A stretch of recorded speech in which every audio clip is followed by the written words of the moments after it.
pulmonary diagnosis.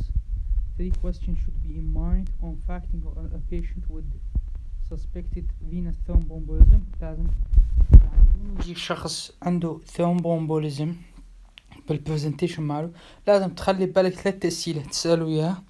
Is the clinical presentation consistent with pulmonary thromboembolism؟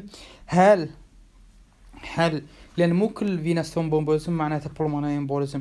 هل أنه هاي البرزنتيشن مالته يتوافق مع الشخص؟ هل أن الشخص البرزنتيشن مالته يتوافق مع الساين والسيمتوم مال pulmonary embolism؟ Does the patient have a risk factor؟ هل هذا الشخص اللي جاك من تأخذ منه history عنده risk factor؟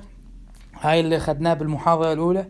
مثلا هل مسوي سيرجري قبل؟ الإيموبيليتي مالته شلون؟ عنده malignancy لا سمح الله؟ إذا female هي pregnant or not؟ أو قبل كان عنده thromboembolic disorders لو لا؟ Any alternative diagnosis that can explain the presentation؟ هل بالك أكو بالك طريقة تشخيص أخرى ممكن يعني يفسر لك البرزنتيشن مع الشخص أو يعني ينطيك انطباع أنه هذا البرزنتيشن هو pulmonary embolism؟ The ECG may show tachycardia only. ال ECG فقط ينطيك يعني يبين لك التاكيكارديا. والchest X-ray is commonly normal أكثر الحالات. ولكن الشيئين اللي هو ال ECG والchest X-ray ممكن يفيدونا في استبعاد أمراض أخرى differential diagnosis آخر. يعني هو من يجيك شخص عنده pulmonary embolism قلنا لازم تخلي بالك differential diagnosis. فواحد من differential diagnosis هو المايوكارديال infarction. بالإي سي جي تقدر تستبعد المايوكارديال infarction لأن واضح المايوكارديال infarction بالإي سي جي اللي هو ال ST elevation أو Q wave يتغير. زين النيومونيا والنيوموثوركس هذولا تقدر تستبعدهم بالchest X-ray. تشوفهم بالchest X-ray تقدر تستبعدهم. وعرفنا النيومونيا شلون يطلع بالchest X-ray. Simplified well score for assessment of a pre-test clinical probability of pulmonary embolism. وضعوا هاي السكور حتى إذا شخص يجيك بالبرزنتيشن ماله طبق عليه هذا السكور. إذا كان 4 أو أقل يعني معناته البولمونري امبوليزم مستبعد. إذا كان أكثر من 4 فيأكد لك الدياغنوز البولمونري امبوليزم. شنو هاي السكورات؟ هو الكلينيكال ساين والسيمتوم of deep venous thrombosis, alternative diagnosis, less likely than pulmonary embolism. يعني شنو هاي النقطة الثانية معناته؟ يعني من يجيك الشخص بالبرزنتيشن البرزنتيشن ماله ما يخلي ببالك شيء غير البولمونري امبوليزم. يعني البرزنتيشن ماله ما يتوافق مع شيء غير البولمونري امبوليزم. الهارت ريت 100 أكثر من 100 أو immobilization or surgery in the previous 4 weeks مسوي surgery أو الimmobilization مالته. previous venous thromboembolism هل كان عنده venous thromboembolism قبل أو thrombolytic disorders صاير عنده قبل. hemoptysis القحة مالته كان بيدم لولا وأكتف كانسر. فتسوي له assessment بهاي السكورات.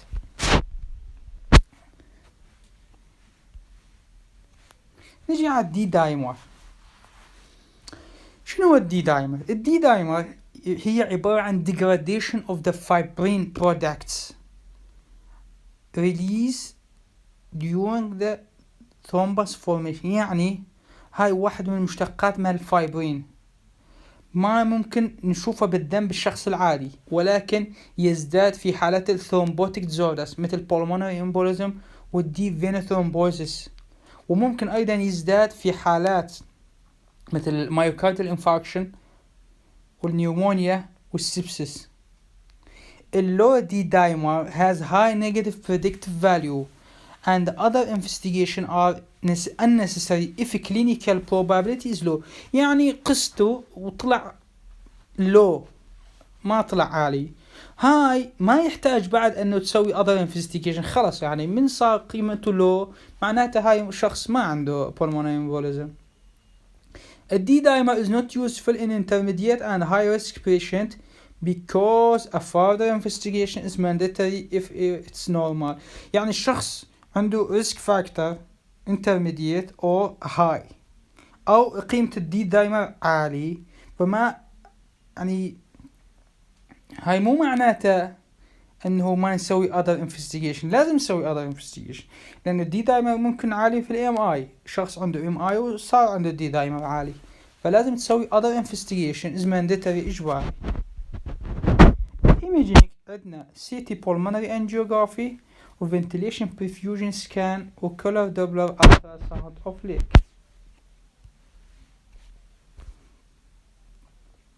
CT pulmonary angiography CTPA visualize the distribution and the extent of emboli in positive cases، يعني يوضح لك انتشار والتوسع الامبولاس بالاشخاص اللي عندهم pulmonary embolism. زين it may also prove alternative diagnosis، يعني يأكد لك alternative diagnosis، يعني جيت سويت diagnosis في طريقة معينة، هذا يأكد لك النتيجة مالته. simultaneous visualization of femoral and popliteal vein for DVT improve sensitivity، يعني شخص شكيت انه عنده pulmonary embolism، تيجي تسوي visualization للpopliteal والفيمورال فين حتى تشوف اذا اكو DVT او لا. من تشوف انه اكو فيها DVT this يسوي لك improvement بالdiagnosis والsensitivity مال التيست. can be performed safely in pregnant women، ممكن نسويه بالشخص pregnant woman، ولكن لازم نخلي الشيء على مود الفيتال ما يصير به عيوب خلقية. يعني هاي هي السي تي دي يوضح لك الميجر pulmonary artery والأورتا والسوبيريور فينا كيفا، وعندك هاي المنطقة الغامقة، هاي المؤشر بالارو، هاي مكانات البولمونري امبوليزم باللايك. نفس الشيء بالريد ارو مكانات البولمونري امبوليزم اكثر من مكان، صاير بي ديسلوجينج للارتري ميجر بولمونري او سمول بولمونري ارتري، لوجينج للسمول بولمونري ارتري. نفس الشيء هنا.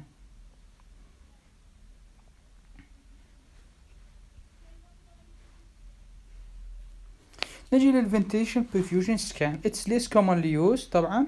It can be used in patient with renal impairment because of the risk of contrast nephrotoxicity and those who are allergic to iodinated contrast media.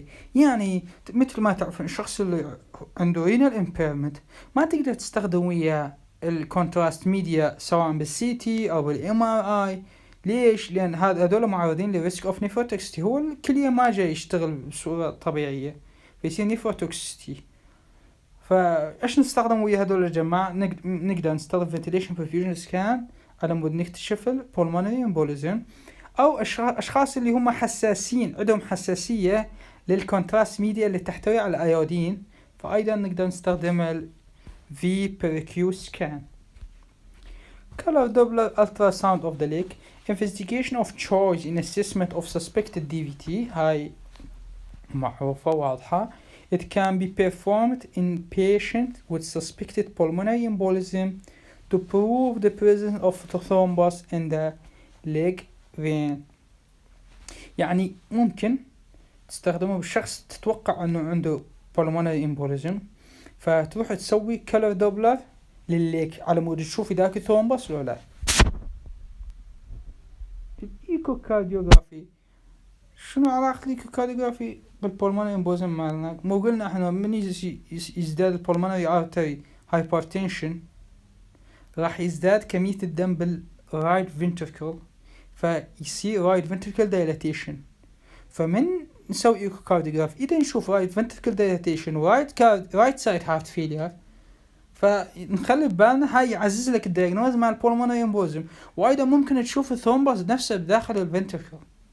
It's helpful in the evaluation of patient with acute circulatory collapse. نعم، شخص عنده collapse أيضا يصير collapse around heart failure و acute right ventricular dilatation is usually present in massive PE. A thrombus may be visible قلناها. Alternative diagnosis like heart failure, pericardial tamponade، يعني الهارت فيلير بوحده بدون البولمونري امبوليزم والبريكارديال تامبونات ممكن نستبعدهم من نسوي ايكوكارديوغراف في حالة البولمونري امبوليزم.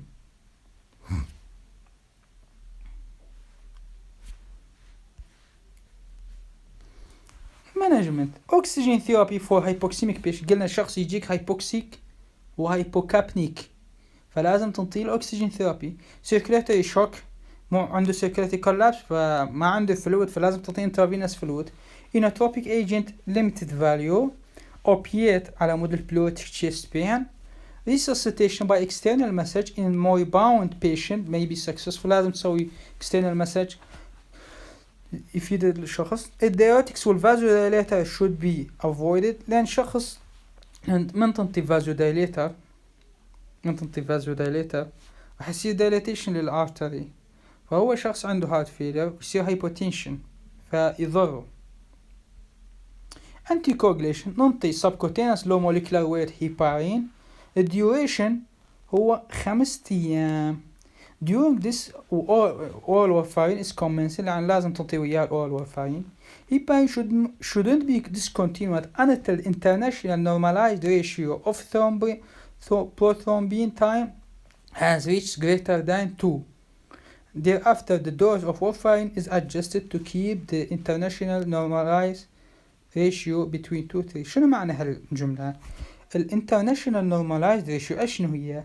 هي عبارة عن مقياس يوضح لك استجابة الدم للخثرة للتخثر. فبالشخص العادي هي 1. إذا أكثر من 5 هذا شخص عنده ثرومبوتيك ديزيز، عنده ديزيز اوف بروثرومبين. ثرومبوتيك ديزيز يعني يستجيب بشكل عجيب للثرومبس فورميشن. فالهيبارين ما تنطيه للشخص إلا إذا كان international normalized ratio أكثر من 2. معناته الدم ده يستجيب للخثرة وده يسوي خثرة وهالشي ضد البولمونري امبوليزم. ولهذا the dose of warfarin is لازم نحافظه بين 2 و 3 على مود ما يصعد أعلى، على مود ما يسوي لك exacerbation للpulmonary embolism. Alternatively, patient has treated with the direct oral anticoagulant. أشخاص يتعالجون ممكن يتعالج بدال الوارفارين بالدايركت اورال انتيكوغلانت مثل الفاروكسوبين وابيكسبين اللي هو فاكتور 10 activated factor 10 inhibitor can be used immediately from diagnosis مباشرة. والدابيجاتران direct thrombin inhibitor should be follow initial treatment with low molecular weight for 5 days. يعني بعد ما تسوي initial treatment تقدر تنطي دابيجاتران وتنطي low molecular weight في 5 أيام.